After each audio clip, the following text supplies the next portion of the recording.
Okay, so we were getting our tape out before it started to end.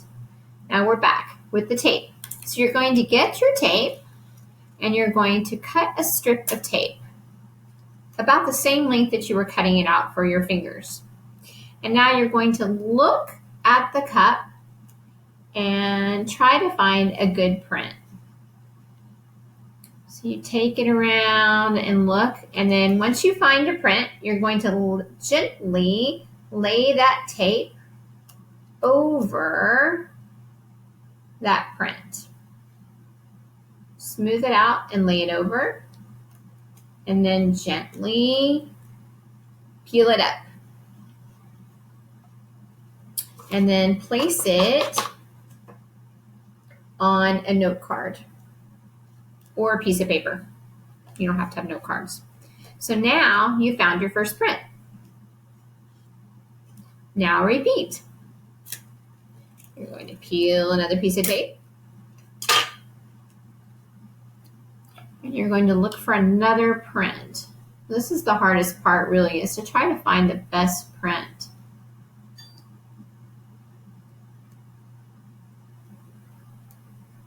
I really don't like chunks because they block them. You may have to look in the light a little bit too.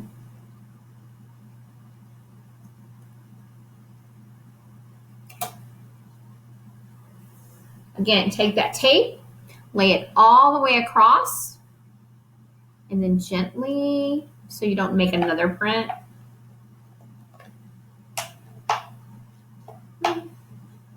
peel that tape up. Doesn't want to come up.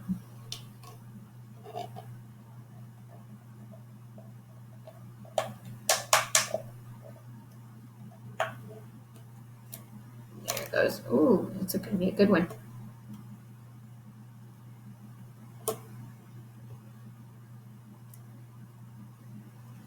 And then lay it down. So you can either put them on different cards or different pieces of paper, or you can put them on the same one. And then you're getting more prints on there. What you're going to do after you pull your prints is now you get to analyze them and you get to look and see which print is it from. So you have your note card from earlier where you took all your prints, and maybe you have other people's prints if you were able to share with family members. Now you're dusting this crime scene, you fingerprinted the cup, and now you're going to match them and see who left fingerprints on the cup. Now, of course, if you're doing this by yourself, you're going to match which finger is which. So you're going to look at this print and say, okay, is it my index finger? Is it my ring finger? Is it my thumb? Which finger did I leave here on this cup? And you can even make it into a game. And if you can get family members to participate, it's a lot more fun that way too. So, of course, in a classroom setting, we would do it with a classroom, and we would do it with friends, leaving fingerprints and seeing if we could match up which friend left which fingerprint. I hope you had a lot of fun. The great thing about this activity in forensics is we don't just stop here. We can leave footprints. We can do lip prints. Did you know that people leave lip prints and they can analyze a crime scene, and they can identify a suspect by lip prints? That's right.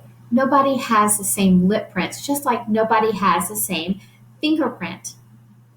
Then there are always teeth marks, and then, of course, DNA. That's the big one I know that everyone hears about. Well, I hope you've had a lot of fun. If you ever have any questions, please email me. I know it's on my handout, lisaboucher@hebisd.edu. And please share your photos and any pictures with us. We'd love to see them. Thank you so much. Have fun this summer.